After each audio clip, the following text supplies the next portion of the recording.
A paz do Senhor, povo de Deus, eu sou o Tony Pinho, o canal é Bíblia para o Cotidiano. Seja você muito bem-vindo a mais uma aula da Escola Bíblica Dominical da editora Betel Dominical, que nesse terceiro trimestre estamos falando sobre Jesus, na perspectiva de João.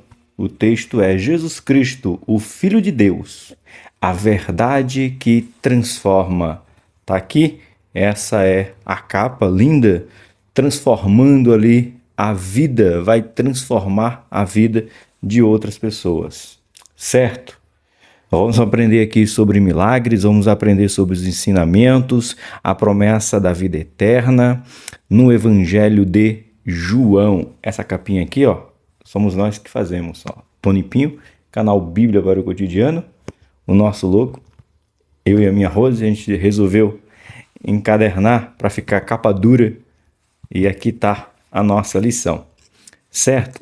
Gente, na lição de número 1, a gente aprendeu acerca de João, né? A gente viu ali o Evangelho de João, João sendo apresentado. Quem era João, como era a vida de João, o que João fez de errado, o que João continuou fazendo para melhorar. Essa perspectiva foi muito boa, tanto que a gente teve aí uma grande aceitação dessa aula para você entender quem era João.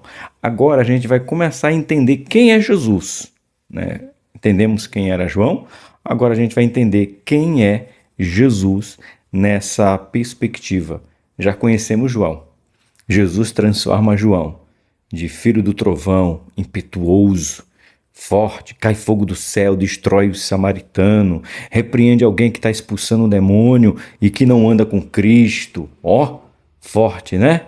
E sua mãe pede para João à direita, Tiago à esquerda, ou vice-versa, mas os seus filhos estivessem no destaque. E Jesus vem quebrando isso, e João se torna o discípulo amado, porque ele mesmo se intitula e se sentiu amado nisso aí. E hoje a gente vai falar nessa perspectiva de João olhando para Jesus, tanto que o título é O Evangelho do Filho de Deus, a revelação à luz do mundo. Pois é, falar de luz do mundo, irmãos, dá um pouquinho só de atrito com o mundo, porque essa luz, como disse o próprio Jesus, ela foi rejeitada. Que é Jesus. Por que essa luz foi rejeitada? Porque luz, ela tende a mostrar os detalhes. Não sei se você teve a oportunidade de observar, pelo menos observar, alguém fazendo maquiagem, cabelo, mas não no salão de beleza normal, numa barbearia, né? Eu estou falando daqueles estúdios profissionais. O tanto de luz que tem na pessoa para ela poder ver os defeitos, os detalhes, né? Tem até aquela luz com aumento, a luz ali mostrando com detalhes a fibra do tecido, quase como um microscópio. Pois é, Jesus é isso. Ele vem mostrar os detalhes que as pessoas tendem a esconder. Ele vem mostrar esses detalhes que o mundo não quer que mostre. Por isso que essa luz que veio ao mundo foi rejeitada por alguns. Não por todos, mas por alguns. Porque ele ia mostrar as coisas ocultas, as coisas escondidas, as rugas, sabe? Contextualizando, ele ia mostrar as rugas e o mundo não quis. Então João vai falar que ele é a luz do mundo, mesmo que o mundo não queira estar em luz. E a gente tem um texto muito forte, né? Que a Bíblia diz que antes nós, olha para nós, irmãos, nós éramos trevas e agora nós somos luz. Por isso que é muito assustador quando um crente diz que ele consegue trafegar em vários ambientes e tudo bem. É um pouquinho complicado, porque Jesus disse que o mundo nos odeia, simplesmente por nós sermos, tá certo essa frase? Se não tiver, me perdoe, luz. Porque se todo ambiente te cabe, de duas uma, ou esse ambiente é totalmente cristão, ou você não é cristão. Porque nem todo lugar te cabe. Porque a luz que está em você expõe as trevas que está neles. E a Bíblia diz que não há comunhão entre luz e trevas. Seja você muito bem-vindo à segunda aula desse terceiro trimestre de 2025.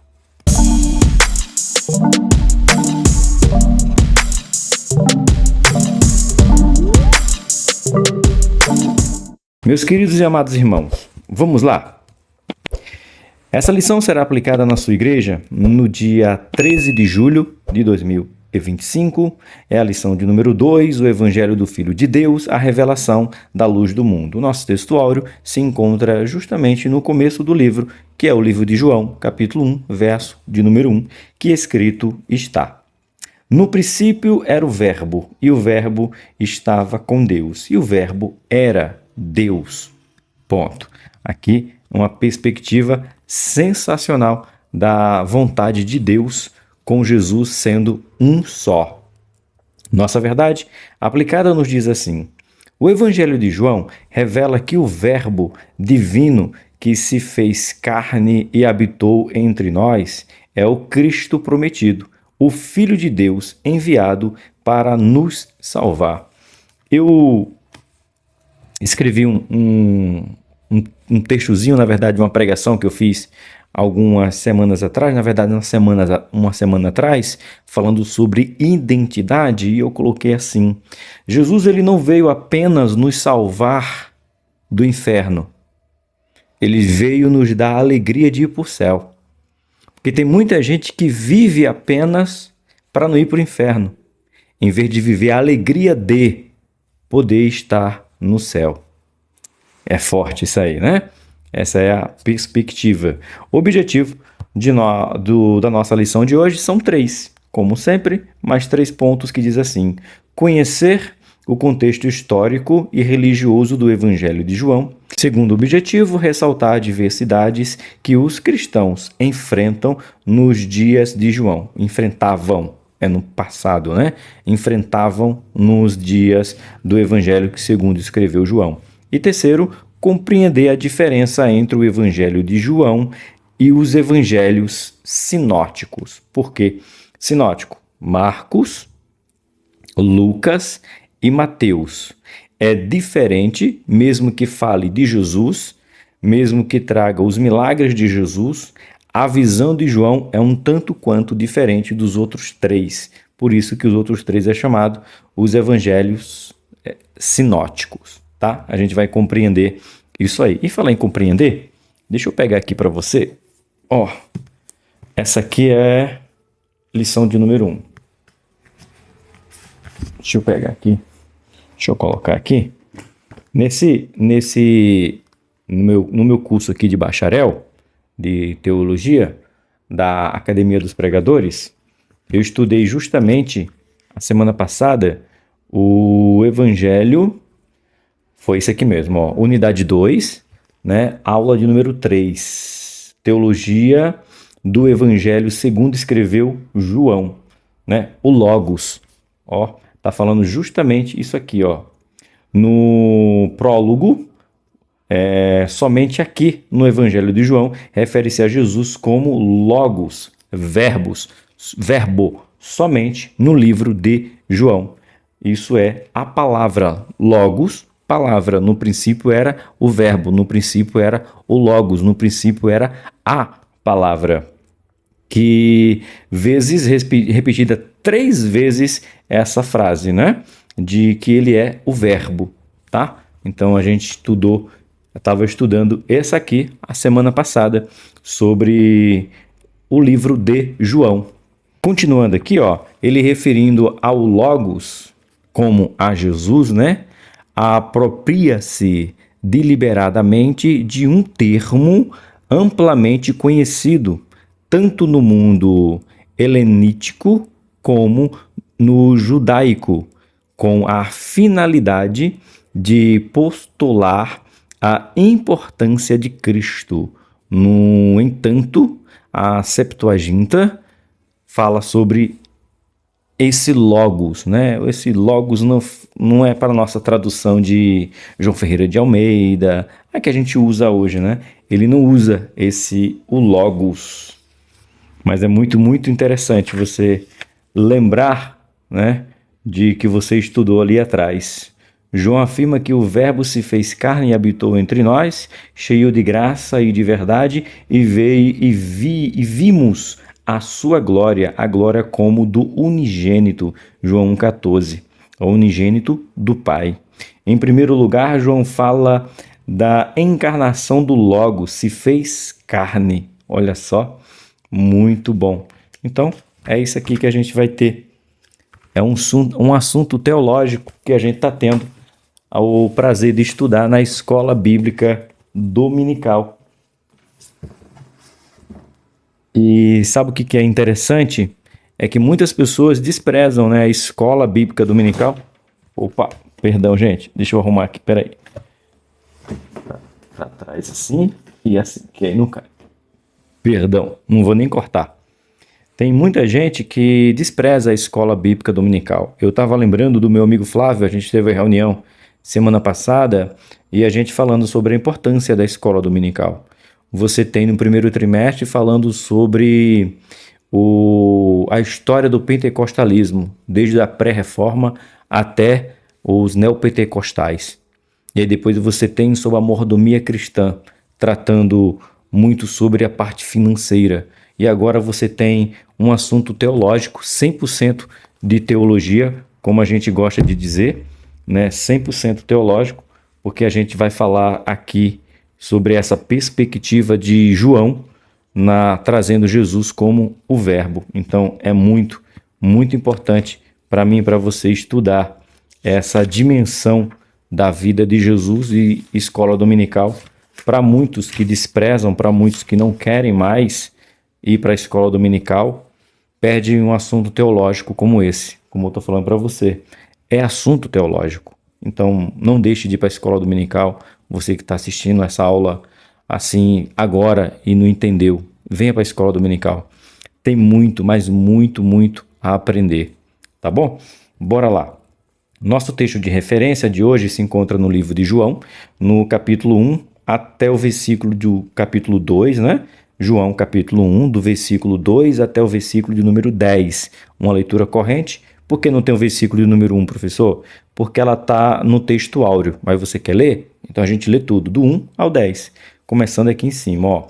No princípio era o Verbo, e o Verbo estava com Deus, e o Verbo era Deus. E ele estava no princípio com Deus. Todas as coisas foram feitas por ele, e sem ele nada do que foi feito se fez. Nele estava a vida, e a vida era a luz dos homens. A luz resplandece nas trevas, e as trevas não a compreenderam. Houve um homem enviado de Deus, cujo nome era João. Esse João aqui não é esse João. O João é o Batista, tá?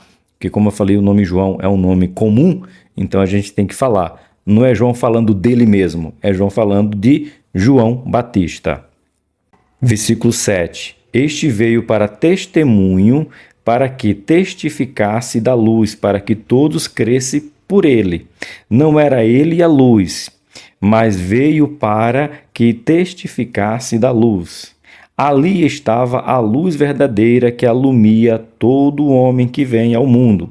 Estava no mundo, e o mundo foi feito por ele, e o mundo não o conheceu. Porque ele estava lá, mas infelizmente as pessoas não quiseram ouvir esse Criador, essa fonte de luz que foi Jesus, que era Jesus, que é Jesus. Porque você pode ver, Jesus é atemporal. Que foi, que é e que é eternamente. Era antes do mundo, estava no mundo e continua a esperar a vinda dele para buscar os que aqui estão. Nossos hinos sugeridos de hoje são 388, 111 e 139. Se vocês sabem, cante, louve e adore o Senhor na beleza da sua santidade. Motivo de oração de hoje: ore para que mais pessoas conheçam o Filho de Deus como o único Salvador. É uma oração importante e eu faço a minha oração junto com você, pedindo que Deus ajude outras pessoas a serem alcançadas pela palavra. Soberano e eterno Deus, agradeço a Ti primeiro pela oportunidade de ministrar essa aula ao Teu povo, que o Teu povo venha a ser alcançado, que eles cresçam na graça e no conhecimento, que centenas de milhares e de milhões de pessoas possam aprender de Tua palavra. Como pede o motivo de oração de hoje, que mais e mais pessoas venham se render aos teus pés. Centenas de milhões, milhões de milhares de pessoas ouçam a tua palavra, aceite a luz do teu Filho Jesus, para que todos venham encontrar o verdadeiro sentido que é estar na tua presença através do teu Filho Jesus, o nosso Logos, a palavra que enche o nosso coração, em nome do teu Filho Jesus, amado. Amém. Amém daqui? Amém daí? Não esquece de curtir, comentar e compartilhar. Se inscreva no canal, não te custa nada e o canal chegará um pouquinho mais longe. Introdução nos diz assim: o Evangelho de João se destaca dos demais por se aprofundar em temas teológicos, pois enfatiza a divindade de Cristo nos registros dos milagres e ensino mais do que os outros evangelhos, Marcos, Lucas e Mateus. Veremos um pouco dos contextos históricos e religiosos do tempo em que o Evangelho de João foi escrito, além do propósito que o apóstolo expressa em João 20, 13. Então, deixa aqui do lado. E vamos já abrir Bíblia. Afinal de contas, o nome daqui é o quê? Escola Bíblica. Então, temos que fazer o quê? Folhear Bíblia. Abre aí a sua Bíblia no livro de João, capítulo de número 20, o verso de número 31. Deixa eu marcar, senão eu esqueço aqui de bater o olho e ler. Tá aqui, ó. Só um minuto. Vamos lá. 31 vai estar aqui desse lado. Estes, porém, foram escritos para que crerais que Jesus é o Cristo, o Filho de Deus, e para que, crendo, tenhas vida em seu nome. Ou seja, não dá para ter vida em outro lugar, a não ser no nome de Jesus, a não ser no verbo de João 1:1, a não ser na palavra, a não ser no Logos. É nele que encontramos vida, é nele que temos vida, é por ele que temos vida. Então, é aqui, João 20, verso de número 31. Creia no nome, é esse nome que nós temos que propagar.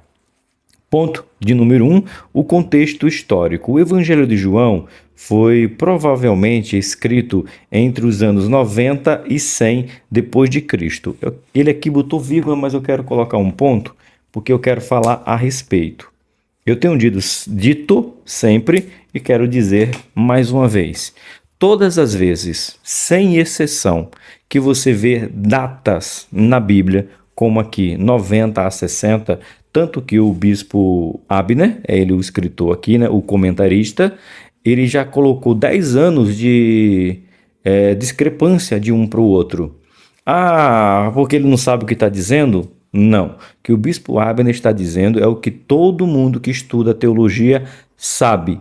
Quem não sabe, às vezes, é alguém que não quer se aprofundar no estudo da palavra de Deus. Data, irmãos, é algo dificílimo de você dizer, é tal data, é tal período. Foi escrito exatamente no ano de 2025. Eu estou gravando quando? Deixa eu ver aqui que eu estou perdido. Vou dizer para você que dia que eu estou gravando. Ó, eu estou gravando, agora é 7:02 da noite, domingo, 6/7/2025. É quando essa aula está sendo gravada. Ponto.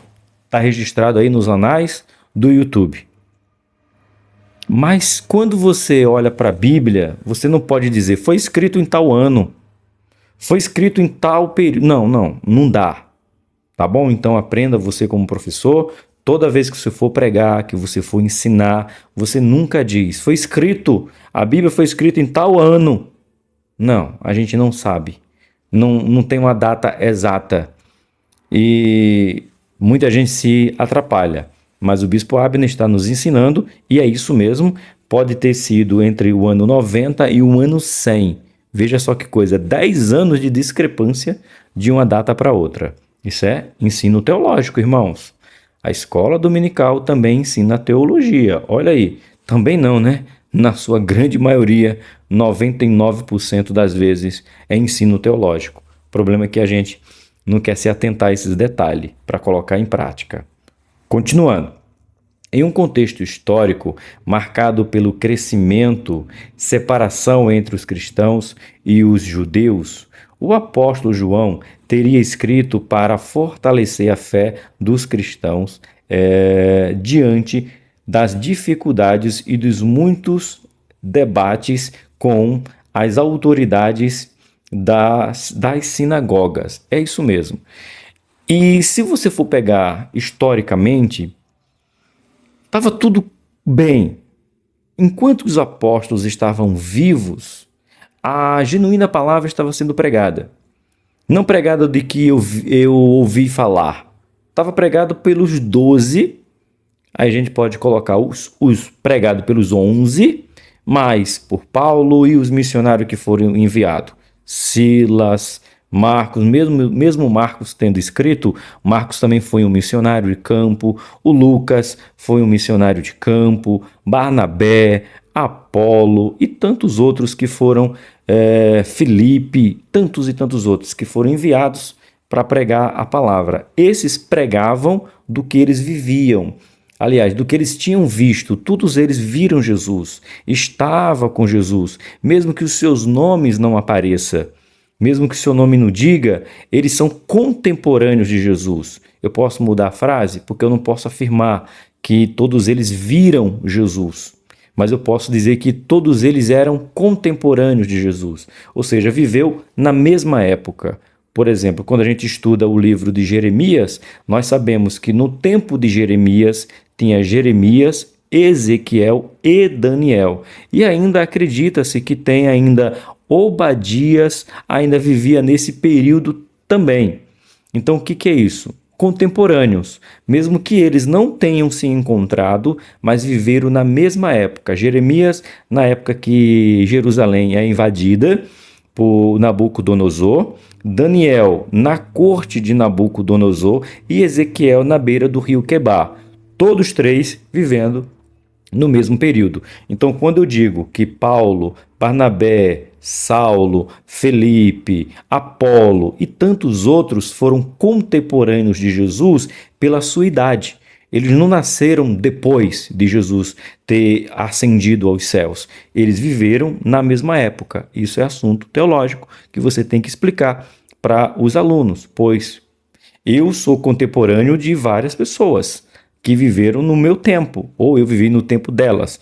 Por exemplo, eu não conheci o Billy Graham, mas eu sou contemporâneo dele. Por quê? Porque vivi na mesma época que o Billy Graham viveu. Agora, o falecimento do Jim Swaggart. Não conheci o Jim Swaggart. Faleceu esse final de semana. Né? Aliás, hoje é domingo, estou gravando domingo, semana passada. Morre o James Swaggart. Não conheci, mas eu fui contemporâneo dele, porque ele era desse tempo. Tá entendendo? Você entender esse contexto? Então, esse primeiro século ele foi muito simples de lidar, com o sentido de a gente pode dizer que você está mentindo, porque a gente viu. Foi assim. Uma coisa é alguém contar que João disse para cair fogo do céu. Eu fiquei sabendo que João pediu para cair fogo do céu, para queimar os samaritanos. Outra coisa é alguém dizer assim, eu estava lá, eu vi como foi a história. Tá? Então isso é muito importante a gente tratar dentro da teologia da escola dominical. 1.1. Olha aqui, irmão, por isso que eu digo para vocês, Eu dou glória a Deus que a gente tem uma escola dominical muito boa. É que a gente às vezes não sabe valorizar. Infelizmente, dentro de um trimestre sempre tem uma revista que, é a minha opinião, não se ofenda, parece que vem só para atrapalhar o trimestre, sabe? Porque se eu pegar o primeiro trimestre e eu pegar esse trimestre, irmão, é para glorificar de pé. Olha o que o bispo Abner vai colocar aqui, coisa que você aprende na escola de teologia. Olha só isso aqui. Talvez você nunca tenha ouvido falar sobre essas pessoas.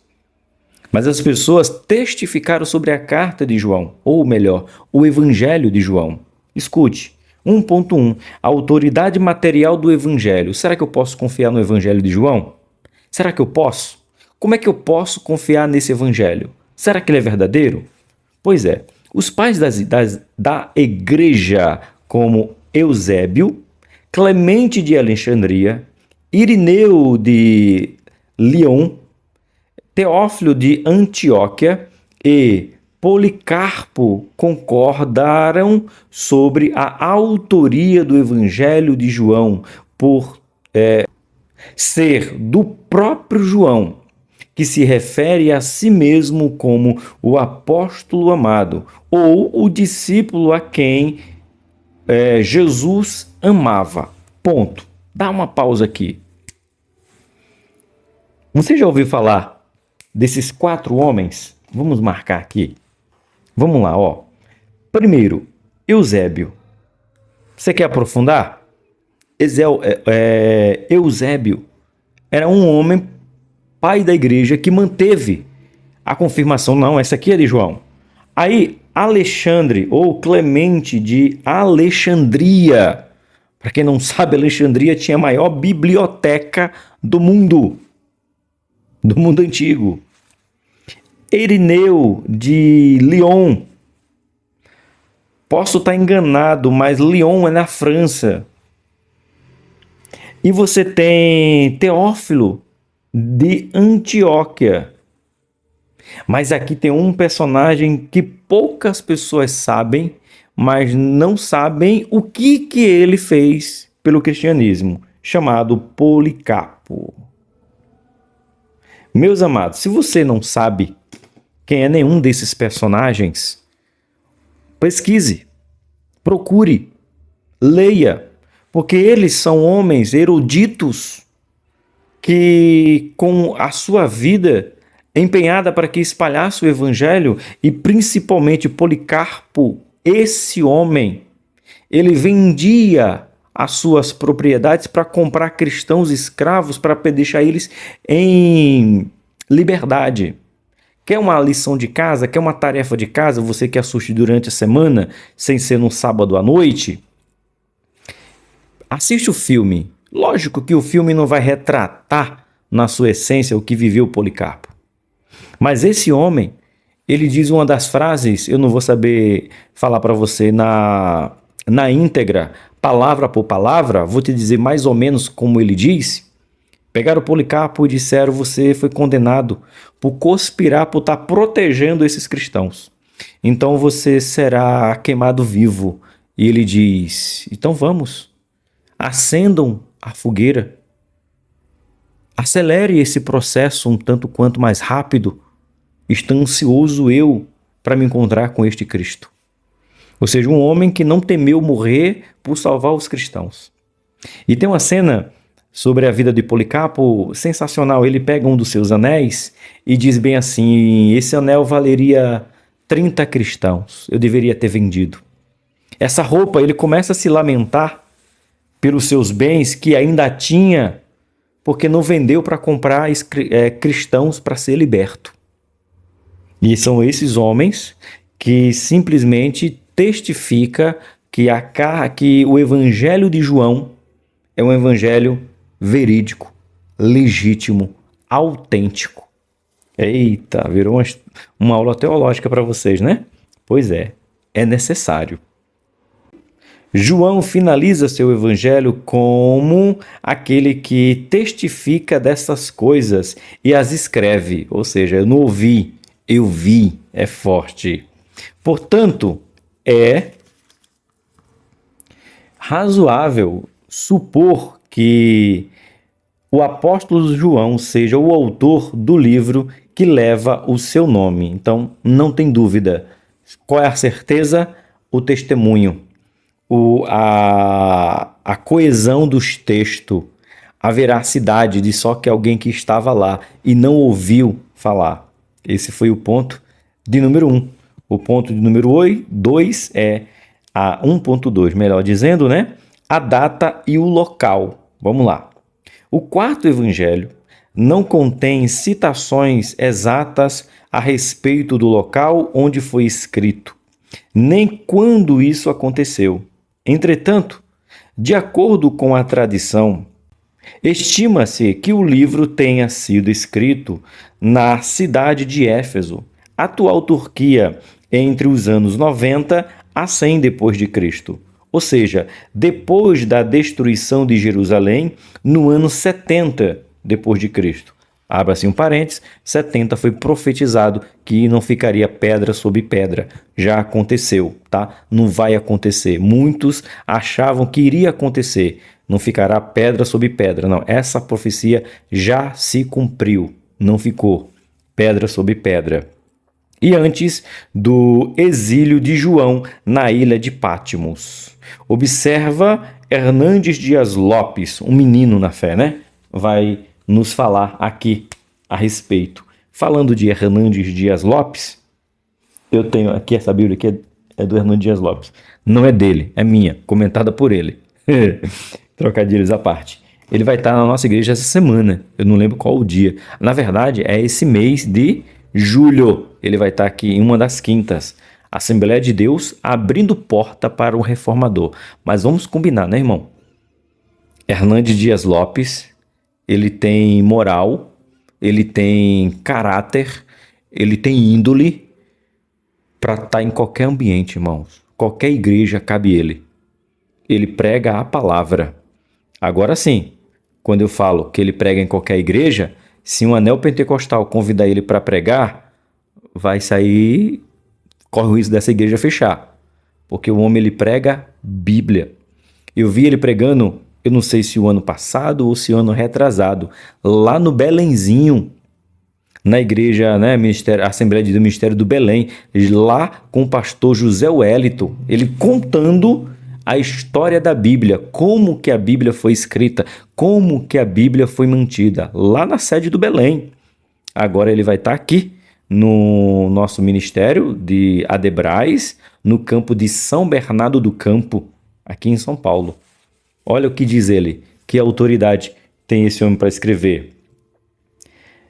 É consenso entre os estudiosos conservadores estribados nas evidências históricas que João escreveu este evangelho da cidade de Éfeso, capital da Ásia Menor, onde morou por longos anos, pastoreou a maior igreja gentílica da época, liderou as igrejas da região e morreu já em avançada velhice nos dias do imperador Trajano. Eita, Hernandes Dias Lopes, do livro, deixa eu ver, ele não fala qual é o livro aqui, ó. Não fala qual é o livro, mas essa é uma citação de 2015 do Hernandes Dias Lopes. E aqui ele dá uma informação importante. João foi pastor na igreja de Éfeso. Pois é, irmãos.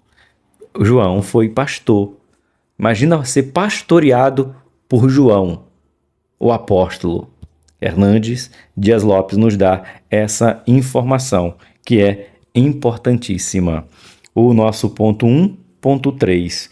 Os destinatários. Para quem foi o evangelho? Quando a gente faz essa pergunta, de imediato nossa mente diz assim, para todo mundo. Óbvio, sim. A resposta parece óbvia, mas no entanto, quando você escrevia, tinha um endereço. Por exemplo, você sabe mais ou igual quanto eu que Paulo escreveu cartas direcionadas às igrejas. Você tem desde Romanos, Coríntios, Éfeso, certo? Carta direcionada pessoal, como para Timóteo, para Filemon. Cartas direcionadas para as pessoas ou para a igreja que serviu ou serve e vai continuar servindo para nós hoje. Então não é diferente você ver e perguntar para quem foi escrito o Evangelho segundo escreveu João. Para todo mundo? Serve, mas não foi para todo mundo. Foi para um grupo de pessoas que precisavam ouvir as instruções, os ensinamentos e manter a sua fé. Isso você precisa saber e passar para a sua sala, como eu estou passando para você.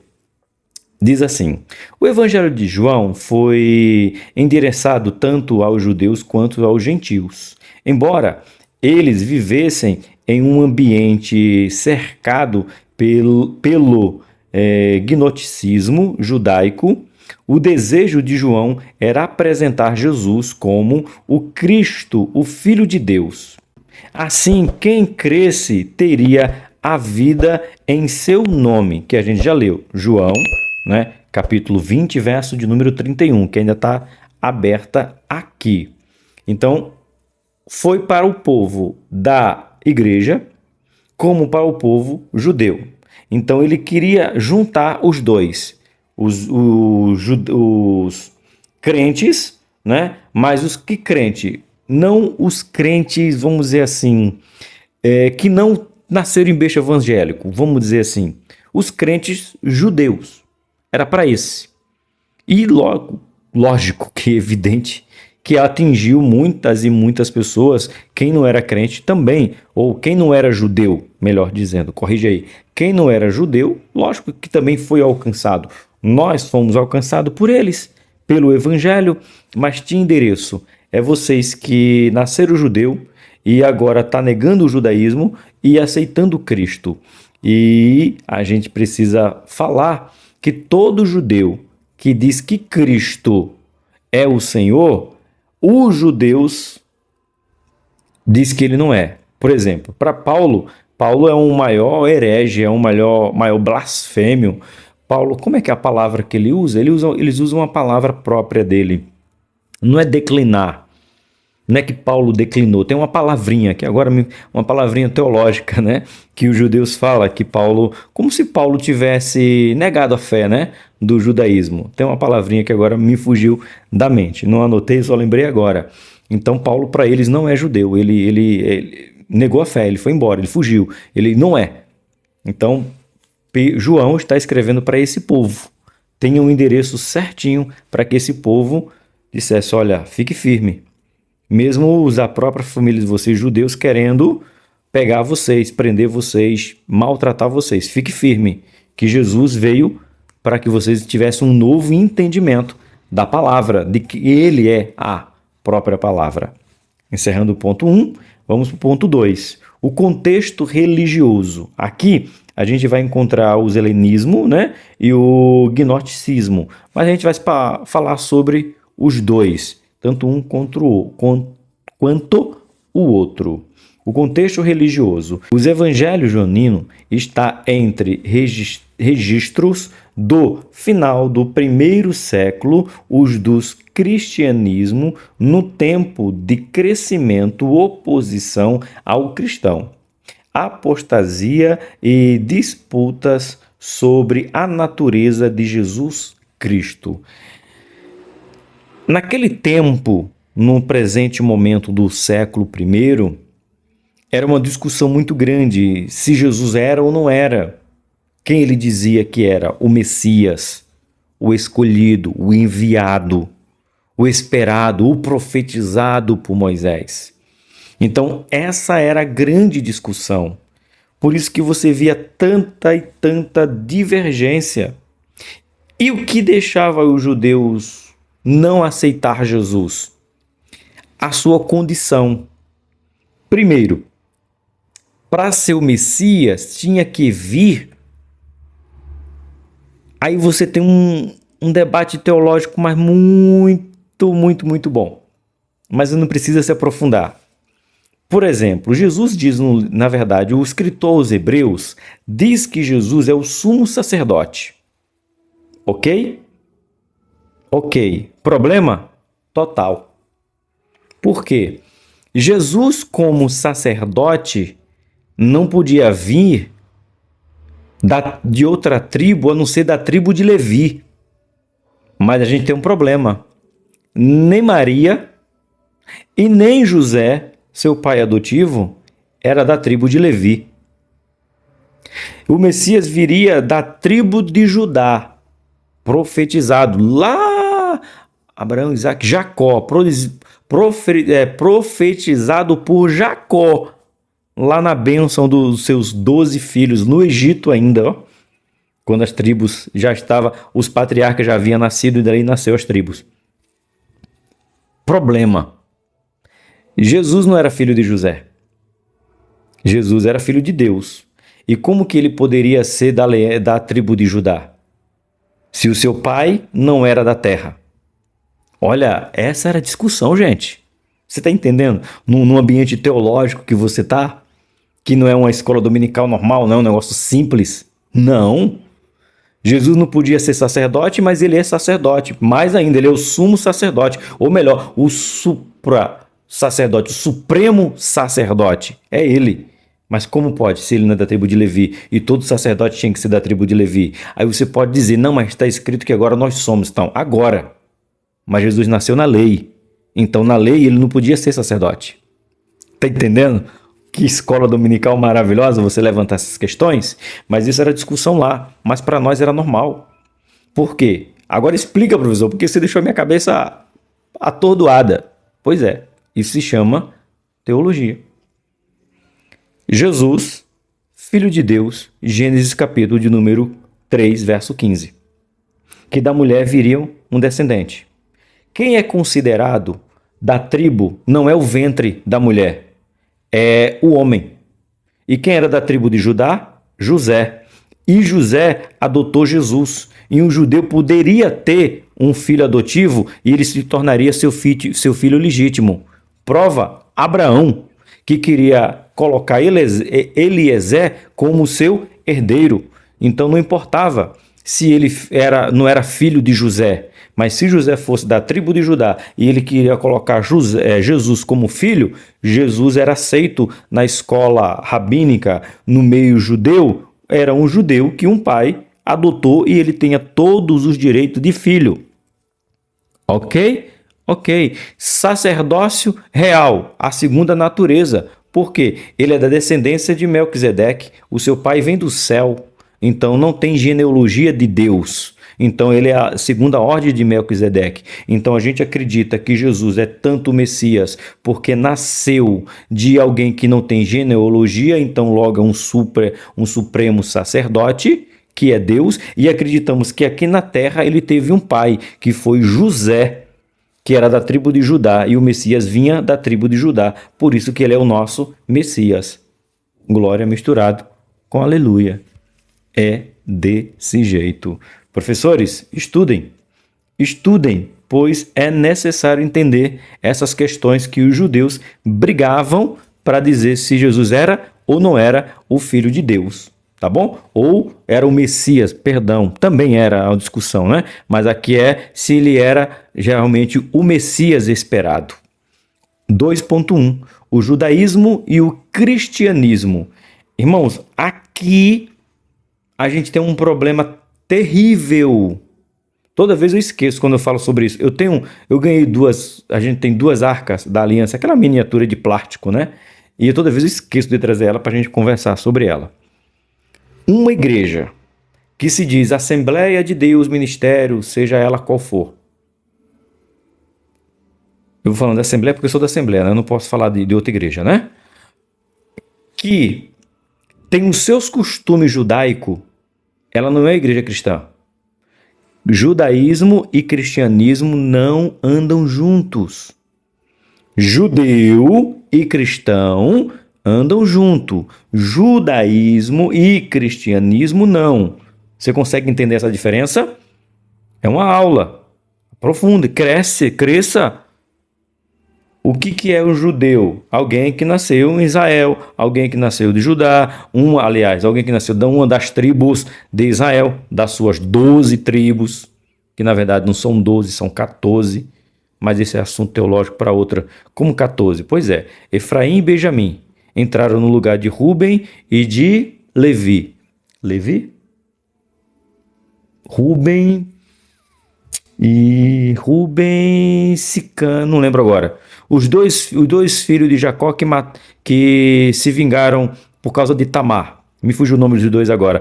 Eles dois saem e entram os dois filhos de Benjamim. Perdão, os dois filhos de José, Efraim e Benjamim. Então você tinha 12 patriarcas e Abraão e Jacó coloca os dois filhos de José no lugar dos seus dois filhos. Então, em vez de ser 12 tribos, tinha 14. Mas esse é assunto para outra aula. Só que é isso, pessoal. Você está muito. E olha que eu não gosto de pregar, de dar aula assim, gente. Eu gosto de falar coisa mais simples, sabe? Eu não gosto de usar a minha teologia para dar aula. Não gosto. Acho que a escola dominical tem que ser o mais simples possível. Eu não gosto de usar o meu conhecimento para isso. Eu gosto de dar uma coisa mais simples, mas é necessário. Tinha 14 tribos, mas a gente deixa isso para outra história. Pois bem, então, o que é judeu, o que é hebreu, o que é israelita? Nascido de Israel, nascido em Judá, ali, pronto. Quem é cristão? Tony, todo o Brasil, todo outras partes do mundo. Dá para andar junto um judeu com um brasileiro cristão completamente. Agora, o que não dá para andar junto? Judaísmo com cristianismo. Não dá. O judaísmo é as práticas do povo que vivia no tempo de Jesus. Por exemplo, tem igreja que até hoje tem pastores que usam o quepá, a conchinha aqui na cabeça aqui, ó, né? O quepá, usa o talit, como é que chama aquele negócio, gente? Fugiu o nome. As franjas com os 10 mandamentos escritos, que foi da mulher do fluxo de sangue. A mulher do fluxo de sangue não tocou na orla do vestido de Jesus. Ela tocou na lei ali que era representada, né, pelos véus, pelas suas franjas. Então tem pastores hoje que ainda tem o candelabro de ouro lá no seu altar. Tem pastor que faz questão de do seu púlpito, na frente do púlpito, a Arca da Aliança. Não dá, irmão. Essa igreja não é cristã. Se você, meu irmão, que está me ouvindo, não é da Assembleia de Deus, e você congrega numa igreja onde tem candelabro, onde tem a Arca da Aliança, saia dessa igreja. Essa igreja não prega Cristo. Essa igreja diz que Cristo não é suficiente. É necessário Cristo mais a arca. É necessário Cristo mais o incensário. É necessário Cristo mais o equipor. É necessário Cristo mais fazer as festas da tenda. É necessário Cristo, mas necessário circuncidar o menino com o 8º dia. E Cristo, ele é suficiente. Qualquer igreja que adota qualquer artifício judaico, ela não é uma igreja cristã, porque Cristo é suficiente. Amém, meus irmãos? Pois é, então não andam juntos. Não tem como andar junto. Vamos lá.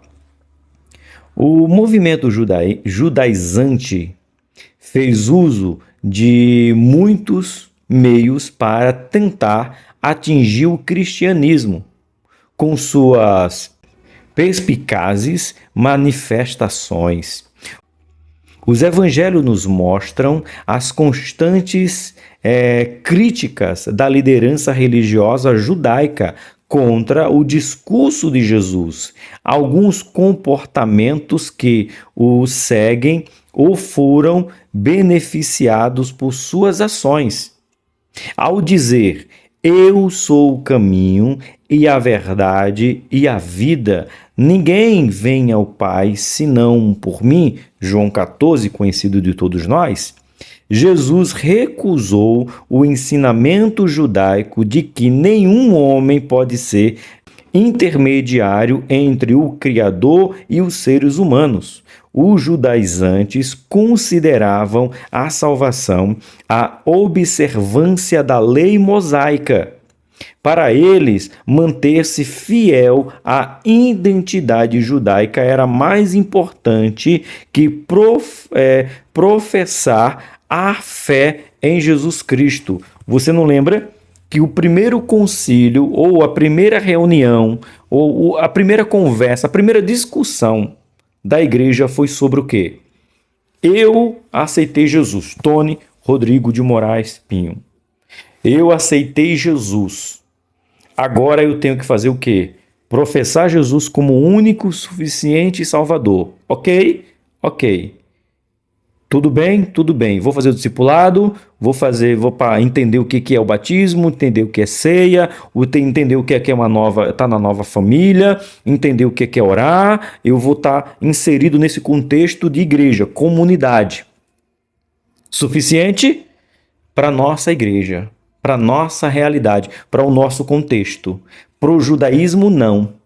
Além de aceitar Jesus, entender que eu faço parte dessa família, eu tinha que ser circuncidado. Se eu não fosse, eu não poderia ser salvo. Porque só Jesus não salva. O que salva é Jesus e a lei. O que salva é Jesus e a circuncisão. Quem salva é Jesus e o guardar dos mandamentos. O que salva é Jesus e ir para Israel uma vez por ano. O que salva é Jesus e sempre tem mais. Então, toda igreja que prega Jesus e mais não é uma igreja cristã. Porque cristianismo é Jesus suficiente. Gente do céu. Vamos adiante?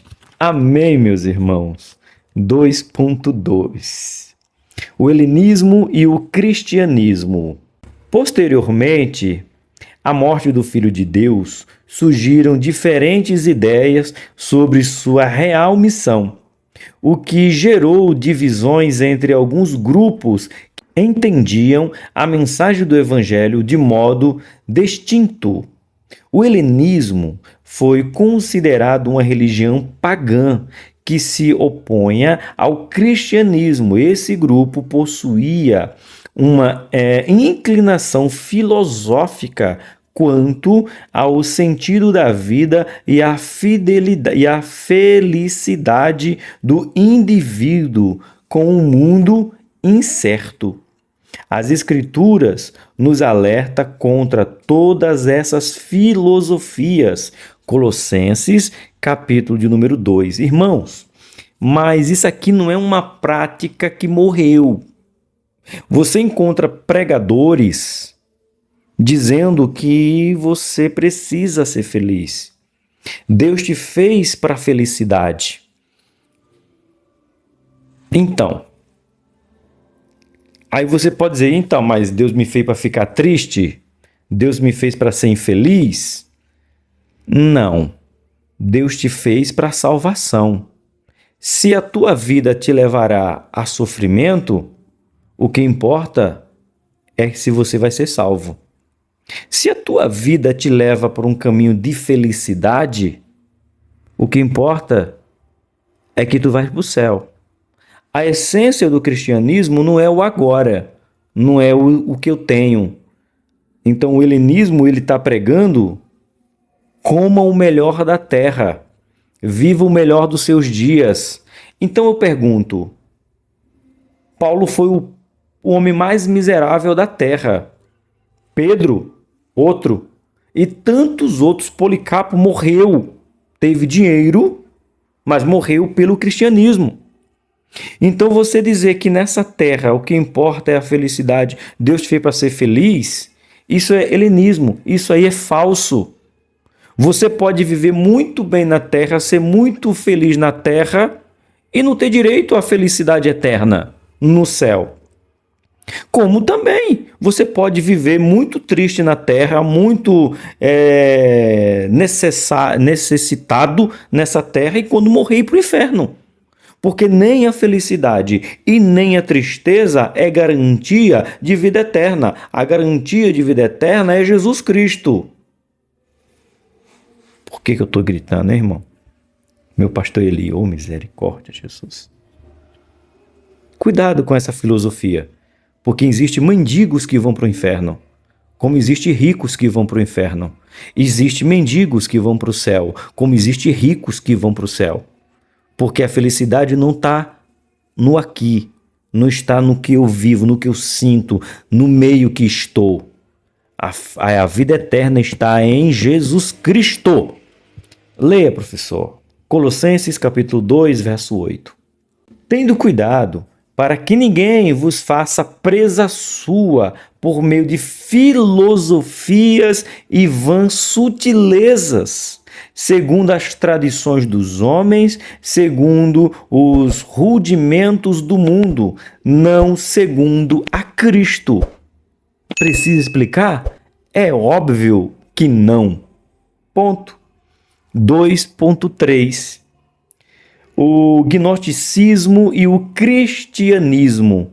Veja quantas coisas o cristianismo, na sua essência, ou a primeira igreja tiveram que passar.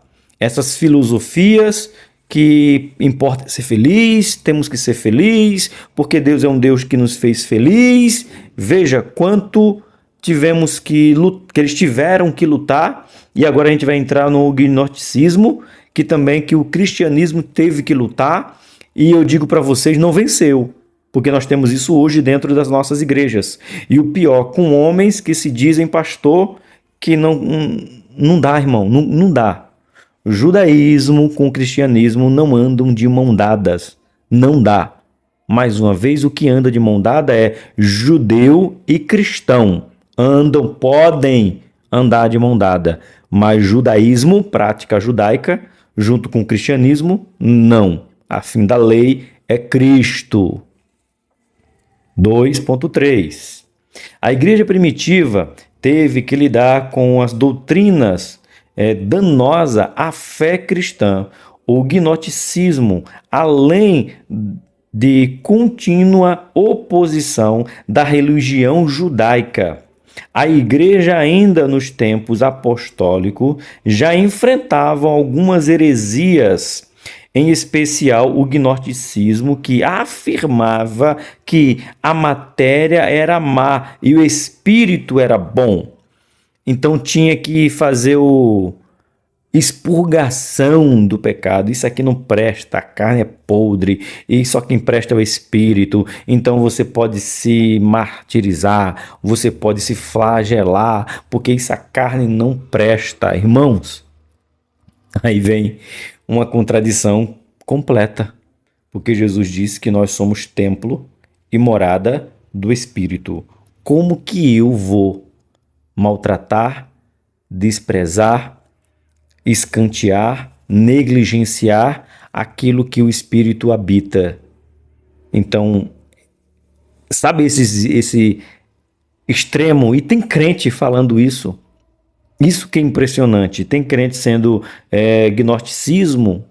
gnosticista, na verdade, é a palavra, e nem percebe.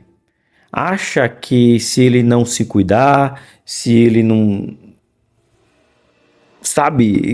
se cuidar, o do corpo é o que vale. Não, não é isso. Porque Jesus mostrou o cuidado com o corpo. Como que eu provo que Jesus mostrou o cuidado com o corpo? Somente um milagre? Bora lá. A mulher andava curvada durante 18 anos e Jesus disse, ela está carregada de demônio, vou livrar ela. Se ele não tivesse preocupado com o corpo, por que ele curou cego? Por que ele curou paralítico? Por que ele ressuscitou três pessoas? Lázaro, a filha de Jairo, e o filho da viúva de Naim. Se ele não está preocupado com o corpo, por que ele curou 10 leprosos? Se o corpo, a matéria não presta para nada? Me diga. Entende como o gnosticismo não tem fundamento com o cristianismo? Porque Jesus se preocupou com o corpo e os apóstolos, Pedro, João, estavam andando aonde? Para o templo e curam um paralítico. Para quê? Deixa ele paralítico. É melhor ele paralítico andar ir para o céu. O que importa não é o corpo, é ele aceitar Jesus. Se Jesus aceitou, continua paralítico aí mesmo. Por quê? Entende? Cuidado com... E tem igreja, irmão, e tem crente que acha que não pode cuidar do seu corpo, do físico. E é importante cuidar dele. gnosticismo falava muito isso. Só que só o espírito que era bom. Aí é da margem para o espiritismo da reencarnação. O espírito sendo aprimorado. Isso aí é outro assunto. É outra matéria. Segundo essa crença, o Filho de Deus, por ser bom, não poderia residir em um corpo físico mau. Isso levou João a combater os gnósticos com ímpeto. Aqui, irmãos, tem até hoje irmãos defendendo que Jesus não era 100% homem e 100% Deus. Isso é um problema. Porque se Jesus não era 100% homem, por que ele comeu? Se ele não era 100% Deus, além dele e de Pedro que ele chamou para andar sobre as águas, qual outro homem que você conhece que fez isso? Então, cuidado. Às vezes é uma religião, umas ideias sutis, como fala em Colossenses 2,8, sutis, que tiram homens bons, mulheres bons da verdade. Cristo era homem, habitou em carne. O que apanhou foi a carne, quem sangrou foi a carne. E eles queriam dizer que Jesus era bom, então logo não poderia ter um corpo físico, porque a matéria era má. Negativo. Jesus era 100% homem e 100% Deus. Há uma defesa apologética que precisa se impor e dizer: vamos para a Bíblia. Bora lá. 1 João. Lá no finalzinho, ó. 1 Pedro, 2 Pedro, 1 João. Bora lá. Deixa eu marcar aqui que eu bato o olho, eu já sei onde é que eu tô, tá? 1 João, capítulo 2, verso 23. Escrito está. Aonde? Aqui, ó. Olha isso aqui. Ouve, leia. 1 João, capítulo 2, 23.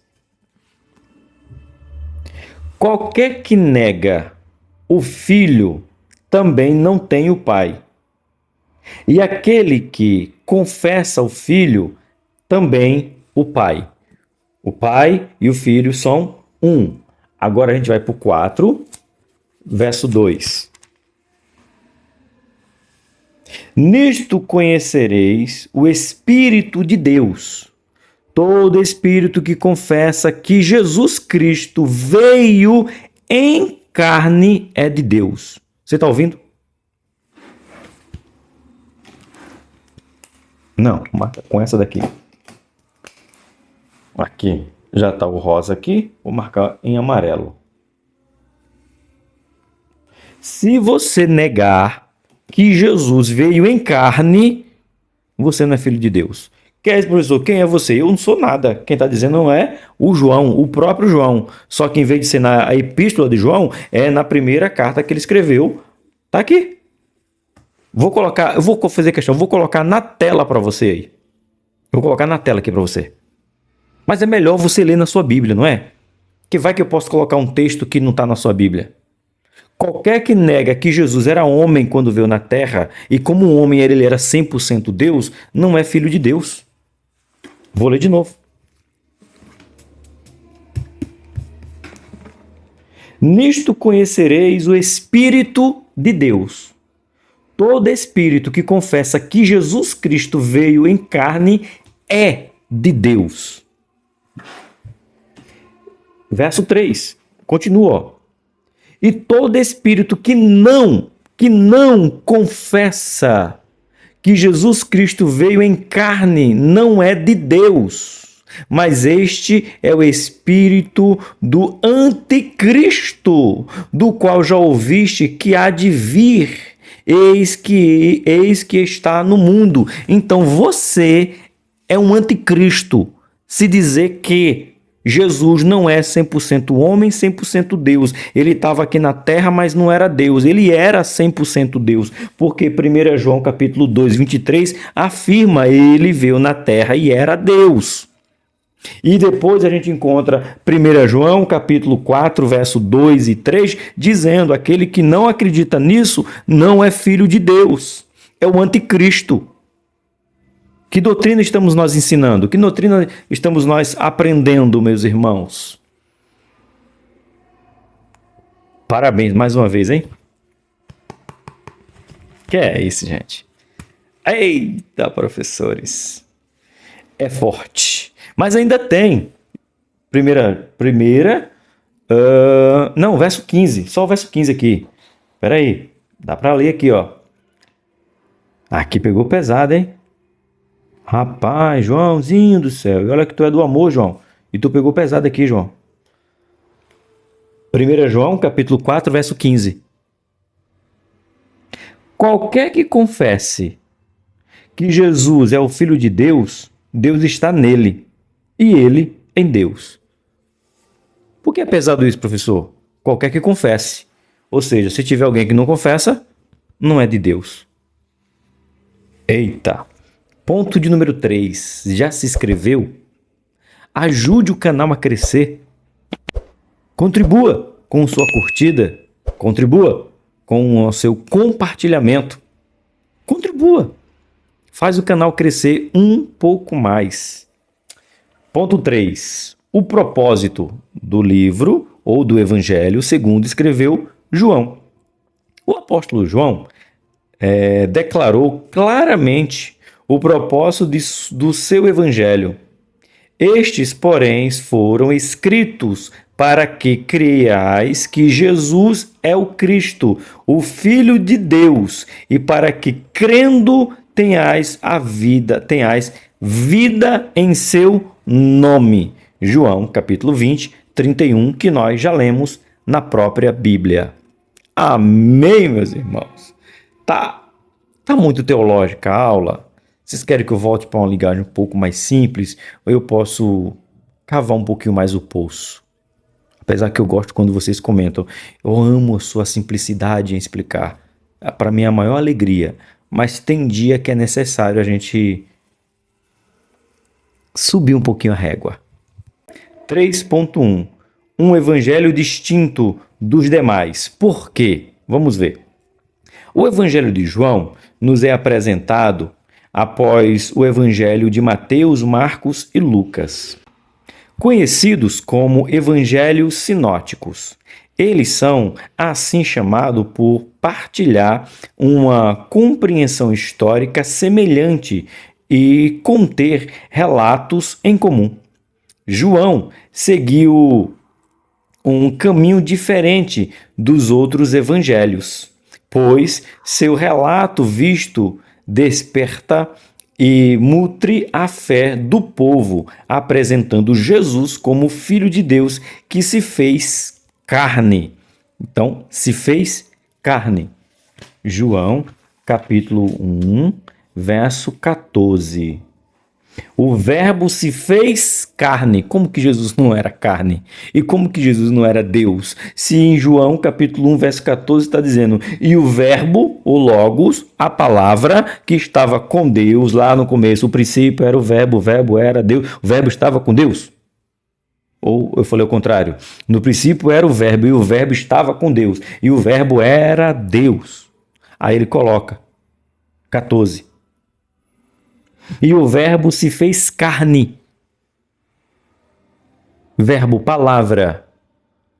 Como é que a gente aprendeu na escola? Gente, fugiu a palavra. Misericórdia, Jesus. Abstrato. Agora faz o quê? Se concretiza. O verbo que era abstrato, palavra, se torna concreto. O verbo abstrato se faz carne, concreto. Eita! E habitou entre nós. E vimos a sua glória, como a glória do unigênito do Pai, cheio de graça e verdade. Eita! Glória gloriosa. 3.2. Tá bom, irmão, tá bom, tá bom. Eu tô gostando, irmão. Eu tô apaixonado. Que bom que a minha Rose fez isso aqui pra guardar. Que bom, porque tem que guardar essa revista. Tem que guardar. A teologia joanina. Pois é, como eu falei pra você, tá ali, ó. Teologia joanina. João 3,16, conhecido de todos nós, é o nosso texto áudio, né? Talvez seja o texto mais conhecido e usado na evangelização. Neste evangelho, podemos aprender muito sobre o modelo de Jesus para o evangelismo pessoal, como a quebra do preconceito social, o valor do perdão e o seu profundo amor pelos perdidos. Vamos ler isso aqui, João? Vamos dividir em 3 partes? Bora lá. Deixa eu pegar a caneta aqui, ó. Primeiro, João 14. A gente vai ler o quê? A quebra do preconceito, tá? Quebra do preconceito, João 14. Aí a gente vai falar o valor do perdão, João 8, 11. E o seu profundo amor pelos perdidos, João 1:11. Tá. Então vamos fazer pela ordem? Deixa eu me aproximar aqui e a gente fazer essa ordem que está aqui. Deixa eu botar aqui que aí eu consigo ver. Preconceito social, João, capítulo de número 4, verso de número 16. Só para eu folhear aqui, ó. Vamos ver. E disse-lhe: vai, chama o teu marido e vem cá.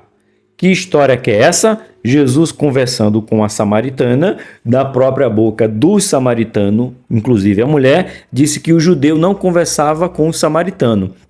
Porque o samaritano dizia que ali era o lugar de adorar e o judeu dizia que era lá no monte. Então Jesus fala, primeiro, ele quebra o preconceito. Como? Judeu conversando com o samaritano. Primeiro, barreira preconceitual quebrada. Pô, caiu por terra. Segunda, um judeu falando com uma mulher sozinho, outra barreira quebrada. Pô, certo? Então veja, Jesus disse, eu não vim para um grupo pequeno, eu não vim para ter preconceito, eu não vim para divisão, eu vim para união. Então ele quebra a barreira do preconceito, que é do 16 até o 18, ok? De João capítulo 4. Agora ele vem com perdão. Aí a gente volta não, avança. João 8. Eu sei que muitos não usam mais a Bíblia, né? Tá ficando coisa ultrapassada, mas não tem como ter escola dominical sem Bíblia, né, irmão? Pois o nome é Escola Bíblica. 8:11. Escrito está falando sobre perdão, né? E ela disse, ninguém, Senhor. E Jesus disse, nem eu também te condeno. Vai-te e não peques mais. Que história é essa? Uma mulher pega num ato de adultério. A lei dizia que ela teria que ser apedrejada. Eles, para armarem para Jesus, levam a mulher e dizem, Senhor, foi pega em ato de adultério. A lei de Moisés manda que ela seja apedrejada. E tu, o que tu diz? Antes de Jesus trazer para ela a graça, Jesus aplica a lei. E na lei também tinha perdão. Porque a lei dizia que os dois tinham que ser apedrejados. E como que a lei de Moisés está sendo ensinada erroneamente? Ela foi pega em adultério. A lei manda que ela seja apedrejada. Mentira! A lei diz que os dois, se não tem dois, não tem como cumprir a lei. Então Jesus disse, quem não tem pecado, atira a primeira pedra. Porque eu não vou cumprir uma lei que não está na lei. Se Jesus veio cumprir a lei. Pareceu um trava-língua, mas é isso. Eles queriam que Jesus cumprisse a lei, mas a lei não podia ser cumprida porque a lei dizia que tinha que ser dos dois. Então, logo, a lei não podia ser exercida. O que tinha que ser exercido ali? O perdão. Quem não tem pecado, atira a primeira pedra. Ninguém tinha pecado, todo mundo tinha pecado, foi embora. E Jesus pergunta, e aí, mulher, cadê os teus acusadores? Alguém? Ninguém. Jesus falou, eu também não te condeno, mas a graça te diz algo. A lei te diz que eu não posso te condenar, mas a graça te condena. Você ficou louco, professor? 1 hora de vídeo, você falar uma besteira dessa? Vamos lá. Você acha que isso é besteira? A lei não permitia ela ser condenada, porque não tinha dois, mas a graça permitia. Por quê? Porque a graça sabia que ela era uma adúltera. Jesus sabia que ela era uma adúltera. Jesus sabia que ela tinha sido pega em adultério, mas Jesus deu para ela perdão. Por isso que o alerta é o quê? Vá e não peques mais. Jesus sabia que ela era pecadora. A graça podia condená-la, porque a graça sabia que ela era culpada da acusação, adúltera. Mas o que exerce ali? O perdão. Recebe aí que foi de graça. Agora vamos falar o quê? Amor. Aí é João, aí a gente volta para João 1. João 1, verso de número 11. Veio para o que era seu, e os seus não o reconheceram. Pronto. Ele veio para quem? Para os judeus. Por causa de quê? Por amor. Foi amado? Não. Por causa disso deixou de amar? Também não. Ele é Deus, ele é Jesus dos judeus e é Jesus dos não-judeus, que somos nós. O amor plenamente exercido por Jesus. Para nós concluirmos a lição de hoje, já lhe agradeço, um prazer que você tenha ficado comigo até o final dessa aula. Diz assim a conclusão. O Evangelho de João revela que Jesus é a maior revelação de Deus, João 10, 30, João 14, verso de número 9, e que o nosso relacionamento com Deus passa necessariamente por nosso relacionamento com Jesus Cristo. João 8,19, João 8,42, João 14, verso 6. Louvemos ao Senhor pela preciosidade da mensagem deste Evangelho, ter chegado até nós e podermos desfrutar da vida com Cristo Jesus. Tá aí. Esse foi o Evangelho de João trazendo luz ao mundo. O mundo precisa que resplandeça a sua luz. Eu não sei qual os hinos da harpa ali, de cabeça não sei, só sei o hino 400 de cabeça e o hino 15, mas eu creio que ali deve estar cantando aquele hino. Deixa penetrar a luz. Deve estar. Eu não sei de cor. Mas ali eu tenho certeza pelo texto, conhecendo a escola dominical, que ali deve ter o hino que canta: deixa penetrar a luz. E essa luz é Jesus. Que Deus abençoe vocês. Eu sou o Tony Pinho. O canal é Bíblia para o Cotidiano. Que Deus abençoe a sua vida hoje e sempre. O grande amor de Deus, a graça de Jesus e a comunhão do Espírito Santo, hoje e sempre. Amém. Tchau, povo. Que Deus abençoe. Até a semana que vem, querendo Deus.